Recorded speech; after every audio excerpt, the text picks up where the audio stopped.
So you've got the autism diagnosis that you have been waiting for so long. You expected relief because finally you've got some validation for who you are. There's this convergence of your internal experiences and the outside world.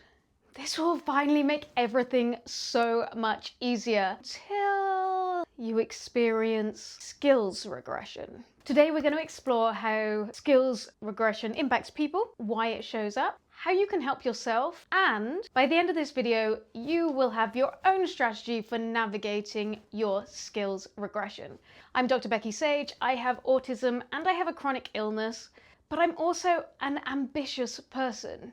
I'm driven in my career to create businesses and leaders who can actually add value in this world, myself included. I've faced my own barriers and I am continually working to overcome them, which has given me some tools to help myself and to help other ambitious people who might have barriers that are standing in their way. There are so many of us who don't fit in the standard world of work. We're going to explore this topic through the eyes of the individual experiencing it. I'm going to talk about my own experiences, but we're also going to think like an entrepreneur to overcome problems and put ourselves in the shoes of leadership and management, so we can better design workplaces for all talented humans, even if some skills may have regressed. Had you even heard of skills regression before you saw it on the title of this video?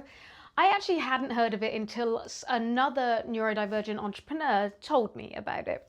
And now I'm 2.5 years post-diagnosis. I think that maybe I'm only just coming out of the other side of some post-diagnosis skills regression. So regression refers to the loss of previously acquired skills. I haven't been able to find any published research on this with regard to adults and autism, but there is actually quite a lot of data on young children experiencing skills regression. It's very common to hear of children beginning to learn to talk, and then as they go through those toddler years, losing their verbal communications, for example. And in fact, it's said that approximately 1/3 of ASD children go through some kind of skills regression during that preschool time. So a lot of what I'm talking about in this video is very anecdotal. It's my own experiences, but it's also researching the experiences of other people. And anecdotally, adults experience this post-diagnosis, but it's also common at other times as well.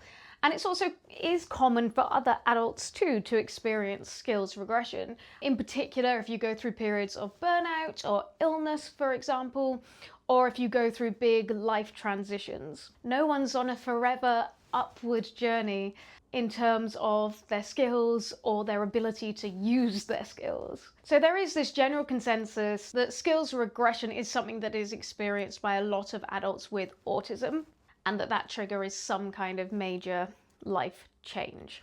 Now, getting an autism diagnosis is a major life change.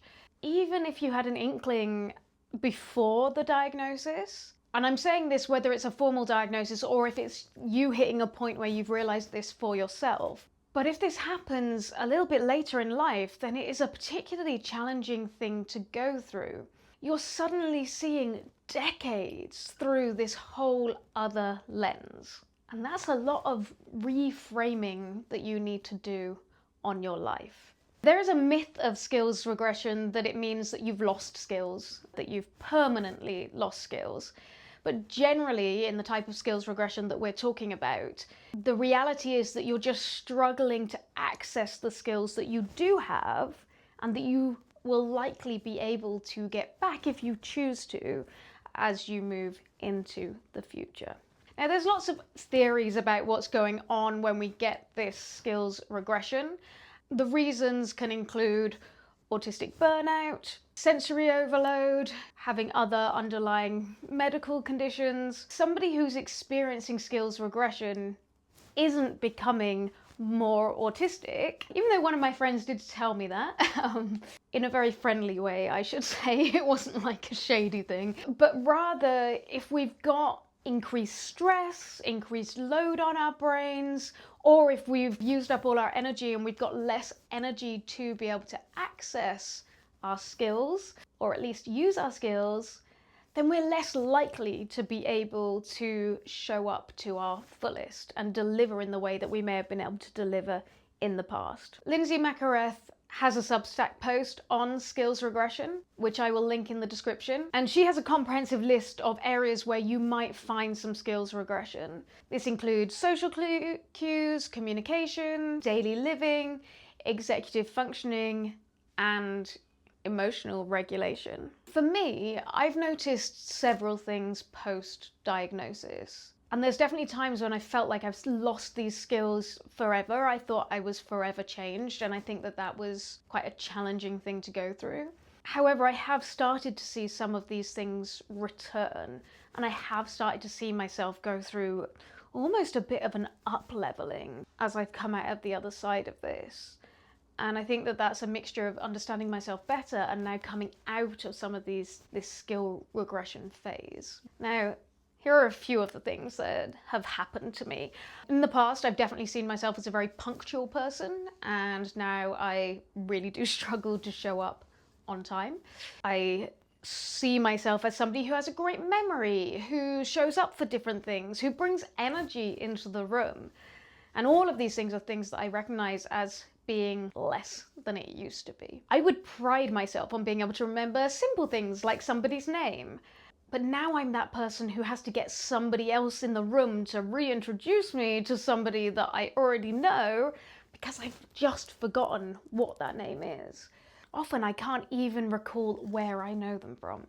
Life admin used to be so simple, but now I find it so complicated.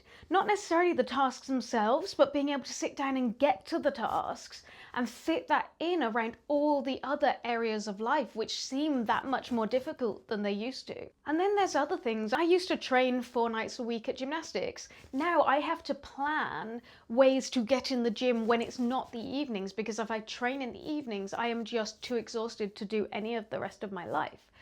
It's all just too overstimulating in the evenings and I don't sleep. Way back when, I used to be somebody who could get back to messages. Now I'm terrified of emails, and recently I took so long to get back to a potential therapist that she thought I'd ghosted her and threw away the notes from our session. I did end up going back. And then as for any kind of social engagement, I don't even go there. I just withdraw. I struggle to know how anyone does another meeting or adds on additional social commitments, especially if they're not planned months in advance. Just one meeting can feel so difficult that it derails my whole day. At least that's certainly how it's felt. And that is what I've started to tell myself.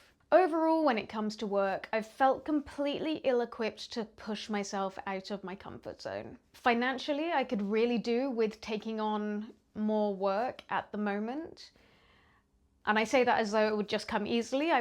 It's a lot of work to try to find that work, but then just to hold on to those roles.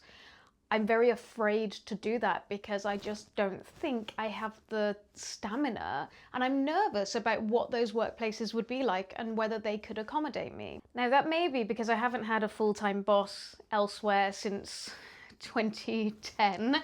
It's now 2025, so that is part of it. But earlier this year I tried to take on a 3-day per week role working for somebody else, and I burnt out very, very quickly. The social aspects and the uncertainty of working within somebody else's team was just too much at that time. Now all of that might sound very difficult and depressing, and I've certainly felt that way. There's not really been much hope. But I have begun to realise that those narratives that I've painted aren't entirely true. At least not permanently true. So for example, I can meet with people.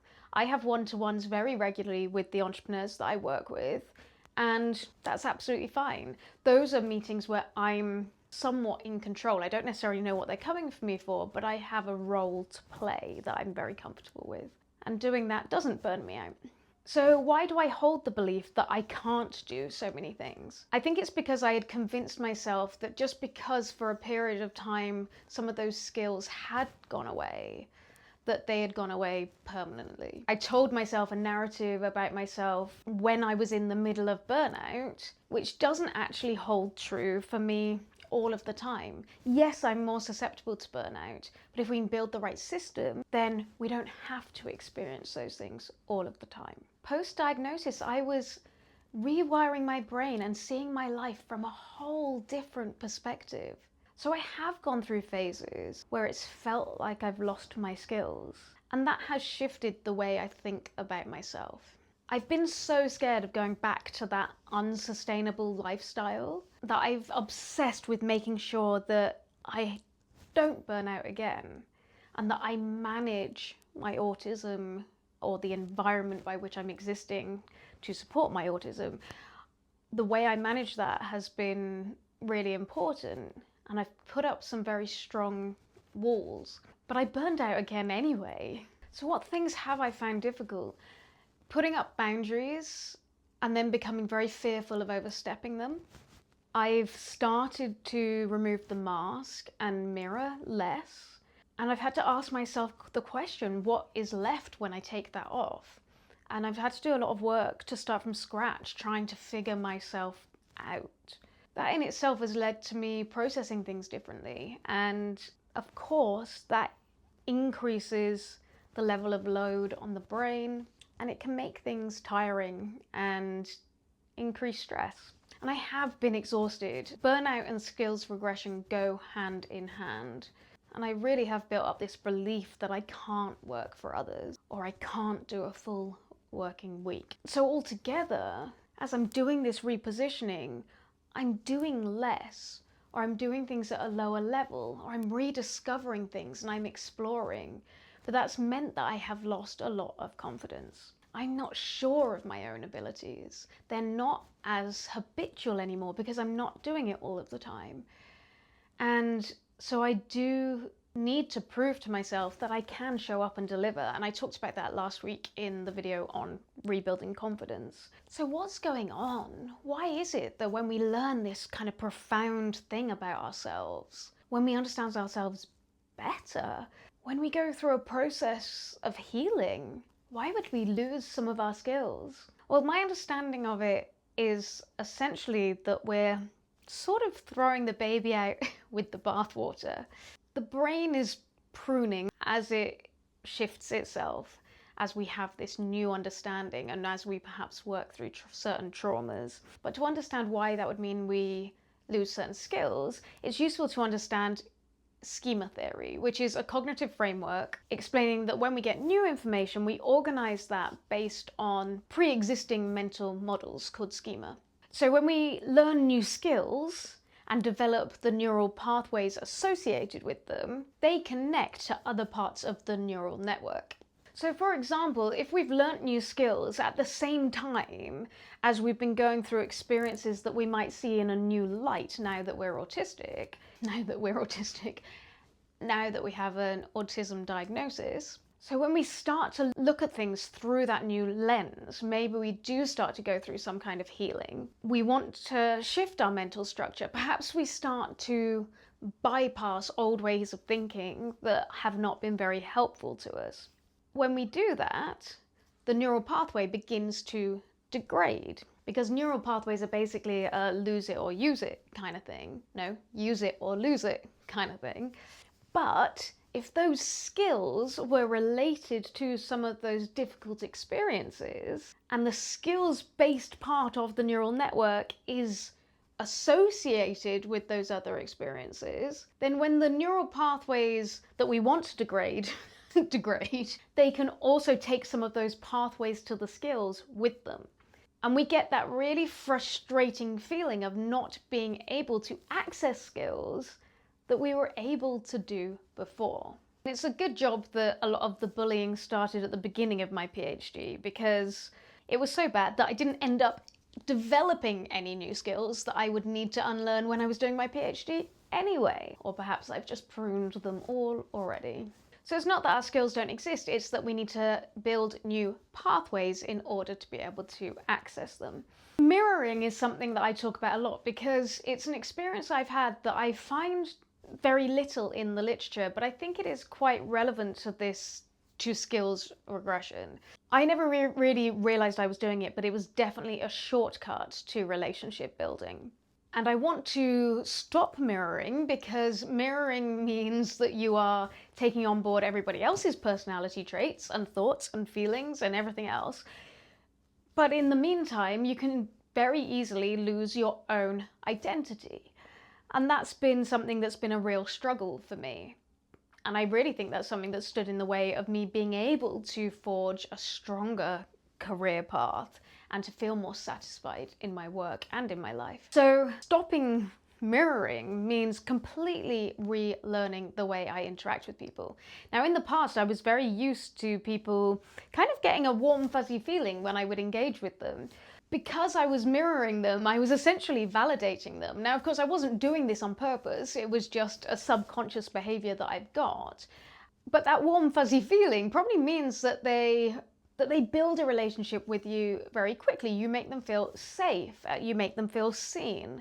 And it creates a smooth back and forth relationship. But when the mirroring stops, I've tended to withdraw, to overthink, to feel awkward, and probably come across as more autistic.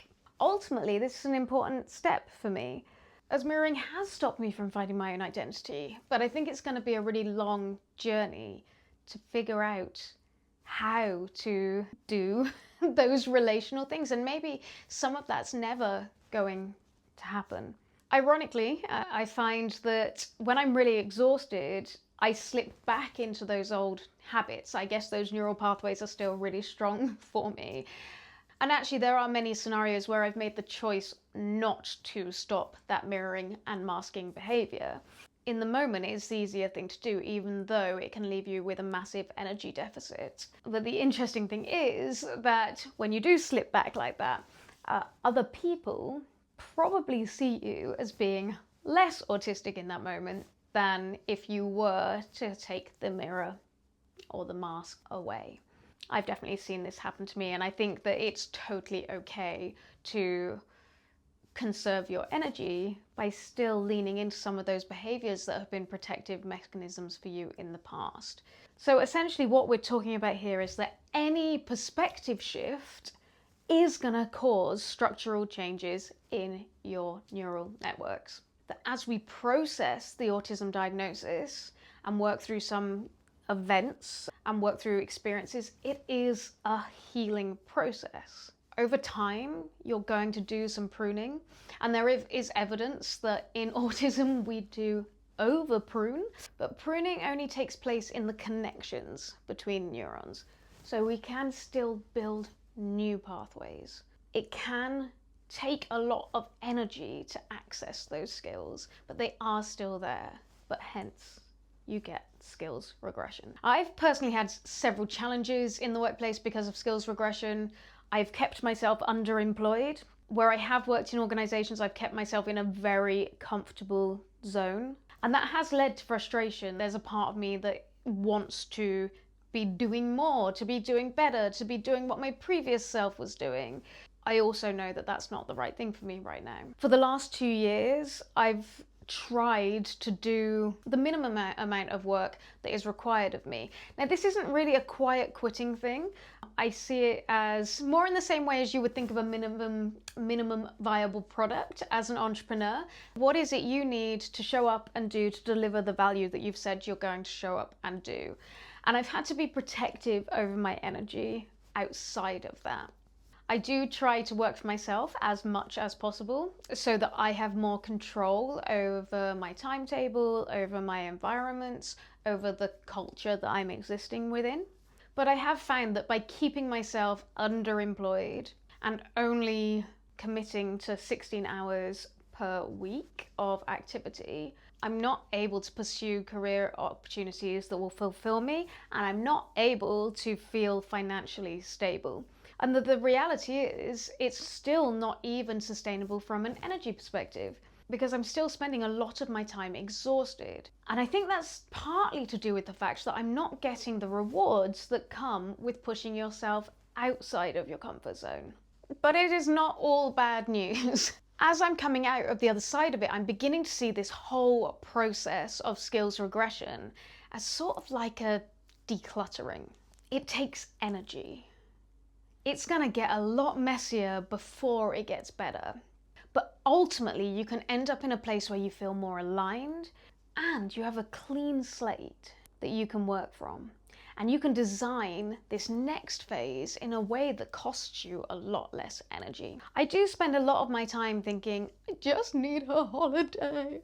But that's not actually the truth. I know that there are people who don't struggle as much with skills regression. And those people are the ones who have the right systems in place. So we can learn from those people. I'm not really seeking a holiday. I'm seeking the life that allows me to fulfill my goals and a life where I have enough energy to show up to do that. So if, like me, you're someone struggling with skills regression, you might be doing that from the point of view of being unemployed, underemployed, or you might be in employment or running your own business. So hopefully all of the things that I'm going to come on to next are things that are going to help you in those different scenarios. As someone running a company of one, I have to start by figuring things out for myself. This has always been my starting point. I am entrepreneurial, that's my background. And so I'm always looking to problem solve. So what is it that I am seeking to put right? For me on my own personal journey, but also to help make organizations better for other people. There are 4 areas that I'll be looking at. Mindset. So this is about accepting skills regression and seeing a silver lining. Another part of my entrepreneurial spirit is that I have optimism, and without that, I don't know that I would survive. The second thing is productivity and systems. This is about creating a sustainable system that works for me. I am definitely seeking to get out of this underemployment trap that I've got myself in. The third thing is ethical leadership. Ultimately, our businesses, organizations, our employers are responsible for creating environments where we can thrive or not. What would an ethical manager or leader do in this scenario? I want to answer the question, what kind of cultures help to minimize skills regression and help people to thrive even if they are going through it? And then I want to do some future gazing, so looking at what kind of technical innovations might actually be able to help us, if any. So let's start with mindset. If you're anything like me, you have built your identity on how easily you can develop new skills, how good your memory is, your innate ability to see things very quickly. So if you find yourself in a period of skills regression, there is a lot of unpacking that you need to do. You can unpack it with a therapist, and I have actually started to do that for the first time ever, something that hasn't always worked for me in the past. But you can also start to unpack things by yourself. And I think that this is all about reconnecting to the core of you and then taking small steps forward. So some journal prompts that I've worked with. What toxic things have I let go of recently? How has that made my life better? What values are important to me? And in particular, which of those are not associated with productivity and efficiency? What one thing can I do today to make me feel more like myself? And am I comparing myself to others or defining success based on other people's versions of success? Now, comparisonitis has plagued me ever since I've been struggling with skills regression. I see people performing in ways that I used to, and I miss that person that I used to be. I kind of want to go like, I used to be able to do that, like that's who I am. But that doesn't really matter, nobody really cares. I have to remind myself that the reality is that I haven't lost my skills, but I just can't always access them. I need to do 2 things. One, I need to stop working from that place of survival. If we're in fight or flight, it's going to be really, really hard to start rebuilding again from a solid foundation. And then secondly, I need to choose the skills that I want to relearn moving forward. Maybe there's even some I want to learn from scratch, and I can ditch some of those old skills that don't serve me any longer. It's kind of like having a fresh notebook on the first day of school. Everything gets to be a little bit perfect just for a moment, if we're able to look at it in that way. Now, if all of this still feels like such a struggle, I would suggest that you go back and watch the videos that I did on burnout, on the signs of burnout and the steps to getting out of burnout. Once you've gone through that, you can take more of a step forward with a focus on skills specifically. Now, as I mentioned, I do really like to see the silver lining. Skills regress, and that can be tough. Skills can be acquired, and that can be even better when they come back. But also the challenge of skills regression forces you to examine yourself and your life in many ways. It helps you to focus on the most important things. There are certain skills or limiting beliefs that we need to unlearn in a safe way. While you're going through the process of skills regression, you might want to go back to where you were before. It might feel really safe to think, I just want to go back and be that person that I used to be. I can definitely understand that. But whilst you're going through this process of shedding, you're evolving. And life isn't really about going backwards, it's about moving forwards. I've definitely found it very useful recently to create space to journal or to meditate what matters most to me right now. And as I've been going through this skills regression, there are certain aspects of overthinking that I've said goodbye to. Ways of thinking that have plagued me for a long time. When I have less energy, I become more intentional with where I allow my thoughts to go. And honestly, it might be as dumb as just, instead of overthinking, I watch trashy TV, or go to sleep, or exercise. It's not always easy, but I've begun to notice when I'm doing those unhelpful ruminations, and I just switch it off. Anything's better than that. And while a lot of this skills regression is going on in a way where we can't really control it, if you could harness your ability to rewire your brain in the direction that you want it to go, you might be adopting a new high-level skill and become more resilient for the future. Rewiring your brain, being adaptable, is in fact a really important leadership skill. In the book, What Got You Here Won't Get You There by Marshall Goldsmith, they speak to the need to continually upgrade the assumptions that underpin the mental maps in our head. The world is changing very, very rapidly. So is this an opportunity right now, once you come out the other side of this skills regression, to latch onto new skills that help you to be more innovative, that help you to leapfrog some of the people who are stuck in their old mental models? When I was thinking about the productivity and systems that we need to work with in this space, all I could really think was, one of the things we don't want to do is overload our brains, is overload our physical selves either. And learning brand new systems or experimenting with new systems right now might not be the best thing. I think keeping it simple is the way forward here. So I first of all think prioritization has been really important to me. That's why when I mentioned my work, I said I've just been doing the minimum initially. Because by doing that minimum, I am still keeping active, I am still bringing some money in, I am still developing my network, I am actually developing new skills as I do that. Just doing it in a way that doesn't burn all of my energy. So what are the things that you're going to choose to prioritize? Now, the other thing for me over the last 2 years has really been health. You may not know it because I seem to have a new health problem every single week, but the difference between now and what I used to be like is that I'm actually allowing myself to move through these things instead of just ignoring them. And it means I am getting through things more quickly and I am giving my body the nurturing that it needs. Now, if you're still experiencing burnout, then you need rest. But we also need this on an ongoing basis, and non-sleeping rest is something that is suggested by Lindsay Mack. And this is something that has really helped me.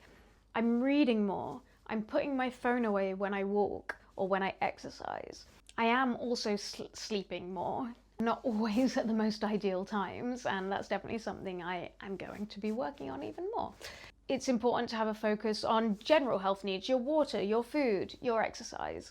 And as you begin to rebuild systems, you must make sure there is enough of a buffer zone in there. Make sure there's enough rest. Make sure there is enough of those things that keep you healthy. And make sure there is some contingency. the same behavior that got you here will not get you out of it. And then you can really prioritize the tasks and the goals that you want to work towards. I've really had to strip this back. I know that in a lot of productivity content, what you're going to see is people saying, have 3 goals for the next quarter or whatever. For me, I've actually found it really important to go, actually, I'm only going to have 1 goal per quarter. So really stripping it back into the most simplest form that you can. This doesn't mean that in the future you can't start expanding that. But I think when you're rebuilding, when there's already a lot of load, when you're reprocessing the whole world based on your diagnosis, then putting a lot of extra things in is only going to overload you further. When you rebuild routines or establish new routines, just try and build in 1 thing at a time. And don't try to add in more until you've established the baseline routine. This is definitely a habit that I fall into. I just want to keep doing more and more and more. And I think, oh, that was okay that week, so let's add new things now. And the truth is, it's over time that you really need to establish these routines and let them bed in till it feels very sustainable. Then you can start to add more things in, but you need to know that that also might tip the scales in a way where it's not so sustainable anymore. So taking things 1 step at a time, I think, is incredibly important. And I'd also say don't throw out routines that are working for you. For example, I have quite a long morning routine, and I've definitely thought to myself, well, I'm getting up later, I'm not having enough time to do all the things that I really want to do, and maybe I should shrink my morning routine. But it actually helps me to get up, and without it at the moment, I may not even get out of bed at all. So when it comes to establishing process and developing new things, just keep thinking less is more. Keep it simple. I was thinking about the idea of brain pruning and schema theory, and it's essentially, the brain pruning is kind of the opposite to habit stacking. So when you're trying to rebuild pathways and maybe get new skills back into your life, you could think of it in that way, in a kind of habit stacking way. If there's something already working for you, can you link on something that you want to do, you want to add into your life, to some habits that you already have? So for example, I wasn't reading enough fiction, and so I've started to read my book when I have my bath. I have a bath daily. I really need it because of my autoimmune stuff, and it's also part of my bedtime routine. So this is a way that I've started to finally get through my fiction books. From a non-fiction perspective, I've found that Audible is much better, and I'm more likely to listen as I walk. And if I try to read non-fiction books, unless it's for something where I'm doing some very specific research, if I try and do that throughout the day, it's probably not going to happen unless it's an audiobook. So there's a big part of me that wants to read it. But I've realized, actually, if you want to get this knowledge, if you want to rebuild some knowledge in, or build knowledge in new areas, then do this as you're walking. So I'm not introducing you to any like brand new systems or processes today. I don't want to go into too much detail because I do think it's about keeping things simple and nurturing your brain. In my last video, I outlined the Trust You framework for rebuilding your confidence. And I think this will be really helpful if you find yourself in a period of skills regression. So you can go back and watch that video. So I do have a few top tips here. The first one is keep enough space in your routine. So if opportunities that come along that you think, oh, this is really aligned to where I want to go to in the future, this is really aligned with skills that I want to get back, that you're able to say yes to them. By saying yes, you will start to get your confidence back, because you'll be learning new things, you'll be meeting new people, and you'll get to practice some of those skills you want to develop or redevelop. Tip number 2, don't beat yourself up if you're not there yet. If an opportunity comes along and you're like, I don't feel ready to say yes to that, I feel so overwhelmed still, I feel so exhausted, I feel like if I do it, I'm just going to make an idiot of myself. You don't have to say yes. Life isn't linear, and it's not a race. So the best thing to do is to find ways to enjoy the slowdown. Stressing over it is only going to make things worse. If you're out of work, or if you work for yourself, then there's definitely the challenge of self-motivation. So there's definitely the challenge of balancing self-motivation and pacing yourself. And you may know that you're good at one or the other, or maybe that you go too much one way or the other way. So maybe you're pretty good at self-motivation, but once you stop, you find it really hard to start again. Or maybe you're good at self-motivation, but then you stack your diary really full and you find yourself burning out again very quickly. So learning to pace yourself is important, as is being able to motivate yourself. Again, I would keep this really, really simple. I would use to-do lists or mind maps of activities that are in your head, that are things that you think that you want to do. I know for some people lists can be overwhelming. I find lists very helpful, but when I have a list of things, I don't see it as oh no, that's just a whole bunch of other things that I've really got to do. I see it as a way of saying, I don't have to remember those things anymore. They're on a piece of paper and I can get a quick dopamine hit when I actually do manage to get to them. And then the final tip in this section is physical exercise. Exercise has so many positive effects on the brain, but it can be really easy to neglect physical exercise if what you're thinking is I need to develop a lot of skills that are more mental. But don't forget, it can increase blood flow to the brain, it can increase your happy hormones, and it can actually help you rebuild your physical stamina, which can be really important when we don't have much energy. So if you work for somebody else, then you may need to help them build an organization that will work for you. I firmly believe that centering the people that have additional barriers leads to better overall cultures. And the data is actually very, very clear that there is an increase in productivity, in innovation, in creativity, in revenues when you have more diverse teams. And having more diverse teams isn't just having checklists, it is having cultures where a wider range of talent can thrive. That's why it works, not just because you've done a checkbox of different types of diversity. So some of the things that you might need to remind your employers is that there's an economic power to difference. So the return on investment to any initiatives that are going to help build a culture of belonging, or even any small investments you might require as an individual who is going through skills regression, is going to pay back that business tenfold. It is possible to accommodate humans without putting out other members of the team. You can help people achieve their best, get to their best, through making small changes that might have a disproportionate impact. What are those specific things for you in your organization? How easily can they be changed? Applying universal design principles can help all organizations to thrive and all people within organizations to thrive. So you want a stronger organization with less HR challenges and more outputs from your talented employees? Build using universal design principles. But what specific things might you need to ask your employer if you are going through skills regression? You probably need recognition that you haven't completely lost your skills. An increase in clarity is always very helpful in organizations and often missing. So making sure that you are really clear about what your employer wants from you. What are the expectations? Are there specific KPIs? Are there processes that you need to use? Specific dates? This kind of goes back to that minimum viable product idea I was talking about earlier. What are the minimum things they need you to do in return for your paycheck?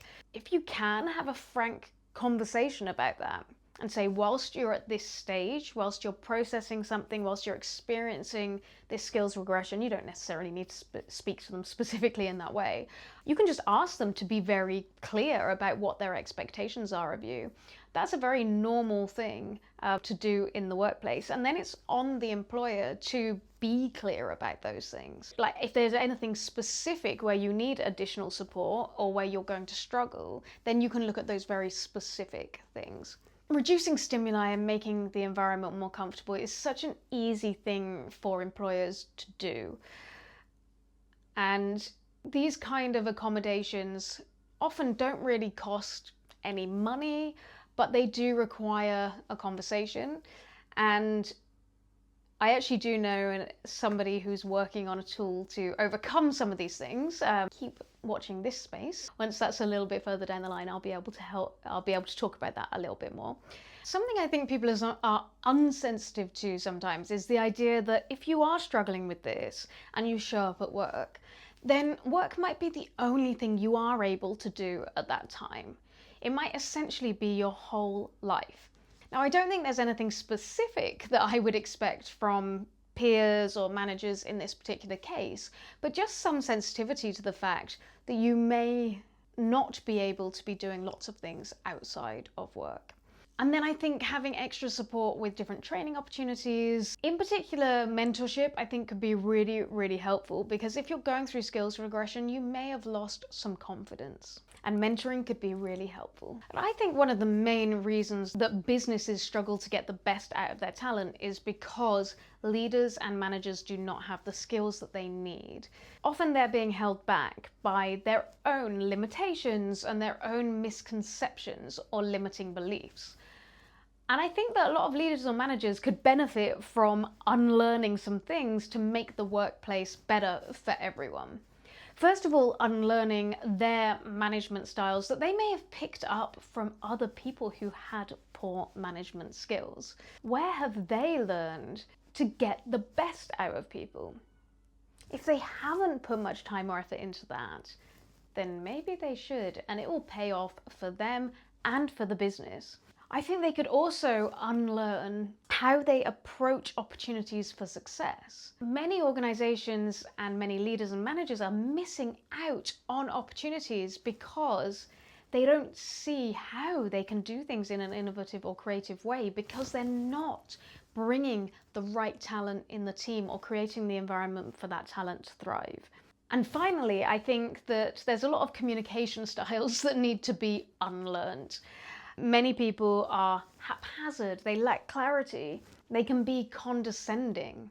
And tone of voice in communication is incredibly important. Being clear is exactly the same as being demanding. And in fact, being clear is incredibly important. But you don't have to ask for things in a way that makes you come across like a dick. You can do it in ways that are nice and that feel like you actually want to collaborate with the other person. This is going to help people thrive under management. But one of the things I often come across is leaders or managers who are doing just fine. They're in upper and middle management, the business is doing okay, people don't have financial worries, there are no particular fires to put out, although they create drama out of nothing a lot of the time. There's no impetus to invest in activities that are about bringing talent along with them, that are about helping you when you're going through your skills regression. What do we do with those people? I think that this is a challenge I often have. And if you're somebody who finds yourself in an organization where you are with people that don't really see the value in making changes, then you might want to start looking for a plan to help you on the way out. Now, if you've got the energy, you can also be part of designing for positive change in the organization. But the likelihood is, if you're going through skills regression, you probably don't have the energy to focus on fighting a system at the same time as trying to redevelop your skills and live your life. I wouldn't suggest that you just jump out of a job if you've got one, if you're being well paid, unless it's really terrible. And I mean, I definitely have done that several times before. But I would start to make a plan, and I would start to socialize with people outside of your organization. I say socialize in the loosest possible sense of the word. Start to get to know other organizations, start to see if there's somewhere else or other opportunities that might be available to you in the future. So overall, most of the solutions that we have when we're talking about redesigning your life after skills regression involve people. A lot of it involves you, your own personal development, your own personal mindset shifts. And even when it came to systems and processes, I was like, don't try and do too much more. Let's not add in a whole bunch of new tools or apps that you want to use, unless you're using them already and you find them useful. And if you are, do let me know what those things are in the comments. But I did think I'd have a quick look at some interesting brain technologies that might be helpful or not. So a lot of technologies that focus on what we're talking about today are really looking at neuroplasticity and working with the brain to rebuild or re-access those skills. Now, this is predominantly used in things like stroke rehab or neurodegenerative brain disease. But perhaps these things can also tell us something about autism. And actually, there is a big overlap in the technology that is being used in both of these places.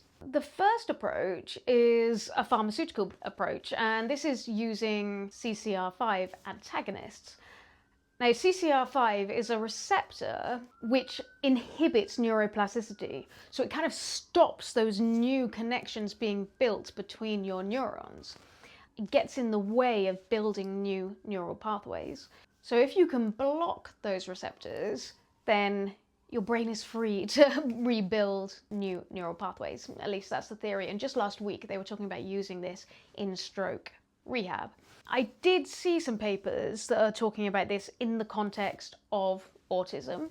It's definitely walking along a bit of a fine line, because there is a sense when you start to look at all of these technologies in the context of autism that you start to go down the path of, oh, these are things that might cure autism. And of course, that's not what we're looking to do. We know that autism isn't something to be cured. There are just some aspects of it that perhaps we would like a little bit of help and support with.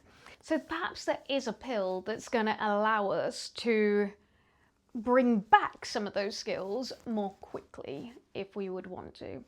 So CCR5 antagonists do show some promise of being able to redevelop or develop new neural pathways.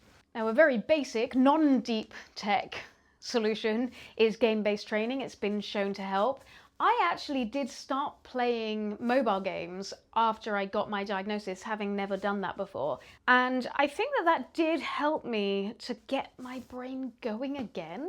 I've stopped doing that a little bit because, again, it just kind of became a new habit that then started to get in the way of me doing other things that I wanted to do, including rest. And it was kind of upping my screen time, which I didn't want.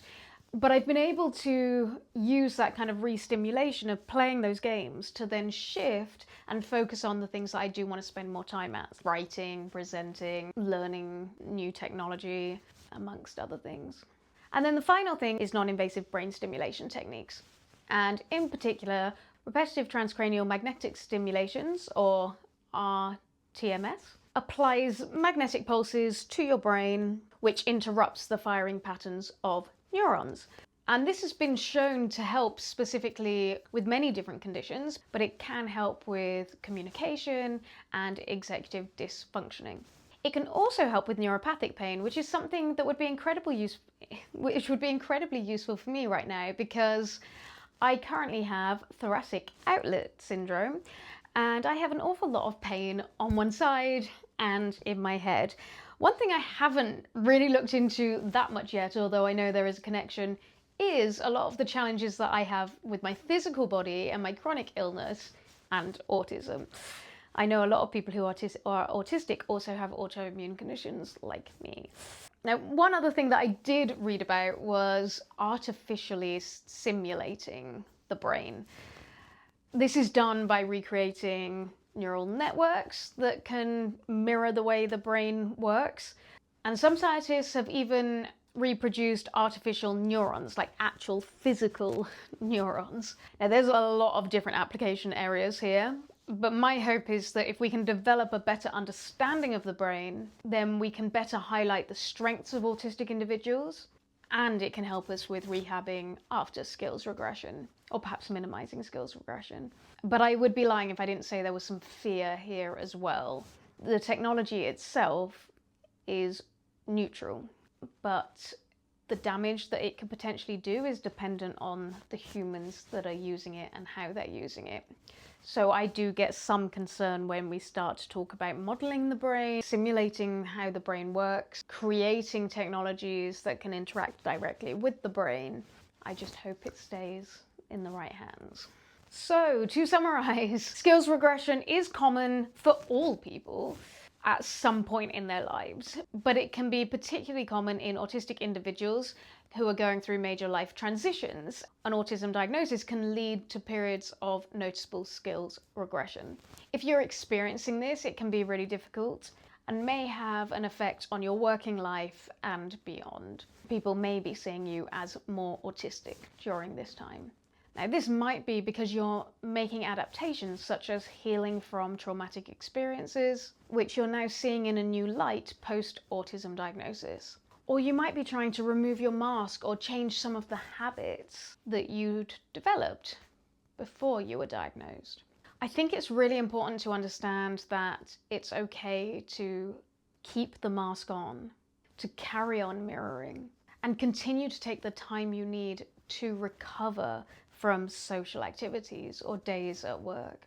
But if you want to, it is okay to try and take it off, to maybe try stimming more in public, especially if that's something that's going to make it easier for you to sustain your energy. Just like with so many things that we go through, the ease with which you can manage your skills regression, or even the extent to which it happens, is going to be dependent on the culture around you and the support system that you have. For me, I'm continuing to tell myself to take one step at a time, to try not to rush to get back to who I used to be, rather take the time to create the new version of myself, one that I can be proud of.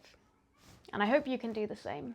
Let me know in the comments if any of this has resonated with you, if you've ever experienced skills regression, and I look forward to seeing you again soon. Thanks, bye.